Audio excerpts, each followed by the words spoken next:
We're fast-tracking high-speed rail spanning 1,000 kilometers from Toronto to Montreal and Quebec City. And as we diversify our trade, we need our export terminals and our ports for our businesses to reach new markets. The Prime Minister of Canada, to see our federal government in Canada talk about Manitoba having a potential project of national importance. I don't know if we've had that since Manitoba entered Confederation, or perhaps since the railroads were constructed. Imagine a map of Canada where the lifeblood of the nation no longer flows exclusively southward, funneled through the bottlenecks of a foreign neighbor, but instead surges northward toward the edge of the world. For decades, the narrative of Canadian infrastructure was one of east-to-west connectivity, a thin ribbon of steel and asphalt hugging the American border. But a profound shift is underway, one that moves beyond the urban sprawl of the Windsor-Quebec City corridor. While the headlines often focus on the flashy prospect of high-speed rail spanning 1,000 kilometers from Toronto to Montreal and Quebec City, a project designed to shrink the distance between our largest metropolises, there is a quieter, perhaps more radical transformation happening in the heart of the continent. This is the story of how Canada is finally fast-tracking its trade independence, diversifying its export terminals, and reclaiming a sovereignty that many feared had been permanently outsourced. In November 2025, a momentous announcement in Winnipeg signaled a pivot that could redraw the economic map of North America. Standing alongside Manitoba Premier Wab Kinew, Prime Minister Mark Carney spoke of railways and sovereignty in the same breath, framing a long-neglected stretch of northern steel as a vital doorway to the European market. With a massive $51 million commitment to immediate upgrades, the message was unmistakable. Canada is no longer content to let its wealth be processed and profited upon by third parties. For over a century, the economic engine of Western Canada was forced into a narrow, southern-facing funnel. Grain, minerals, and energy moved through American railways and American ports, regardless of where they were actually going. The schedules were set by American companies, the fees were collected by American entities, and the priorities were dictated by American interests. Even cargo destined for London or Hamburg often sat in U.S. rail yards because the infrastructure to bypass them simply didn't exist. Canadian exporters were paying a silent tax on their own goods, surrendering control because the alternative, the rugged path to the Arctic, seemed like a relic of a bygone era. That alternative is the Hudson Bay Railway, a 1,300-kilometer line that carves through the unforgiving permafrost and muskeg of the Canadian Shield to reach the deep-water port of Churchill. Long dismissed as a white elephant, the line struggled for years with chronic underfunding, the brutal realities of subarctic weather, and outdated standards. It was a project that the world had largely forgotten until geopolitical reality forced a reckoning. As political pressures from Washington escalated and trade threats became a standard tool of American diplomacy, the Carney government recognized that what looked like a liability was actually strategic leverage.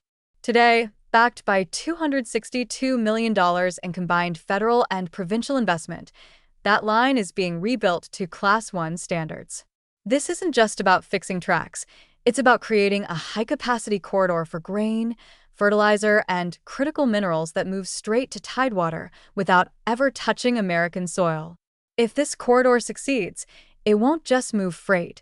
It will redirect hundreds of billions of dollars in trade over the next decade. How did a forgotten Arctic railway become a strategic weapon?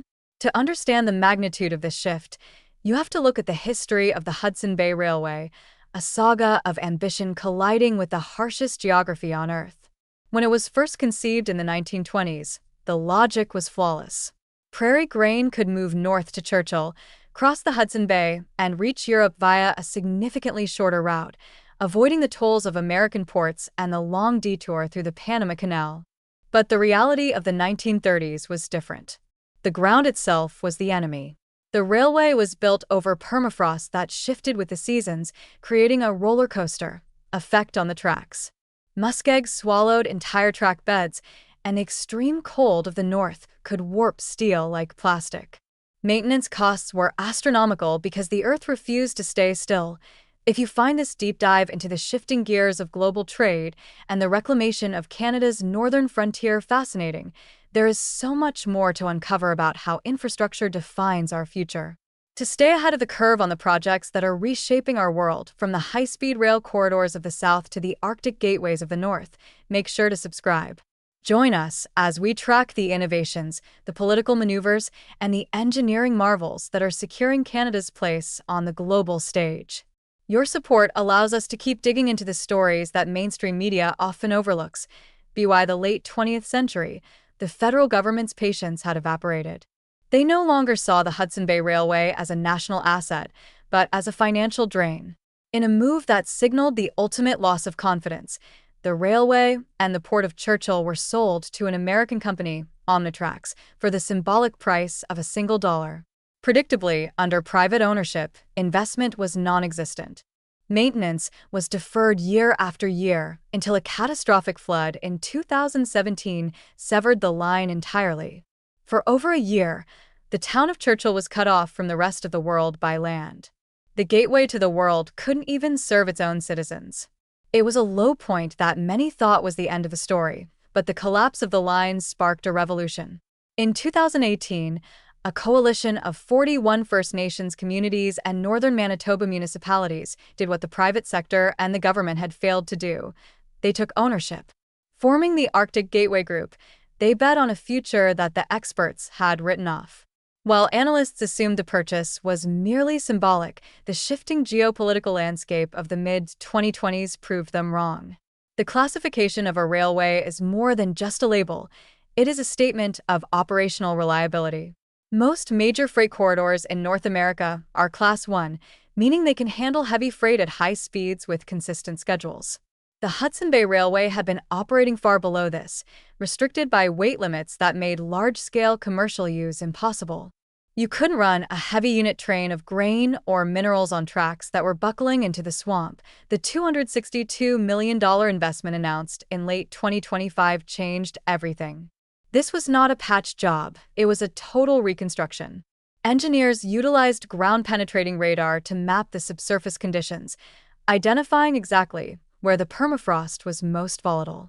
They deployed LiDAR to create high-resolution 3D models of the alignment, allowing for adjustments that were once impossible. Drones now patrol the line, spotting microfractures in the rails before they become washouts, and AI-driven sensors monitor the ground temperature in real time.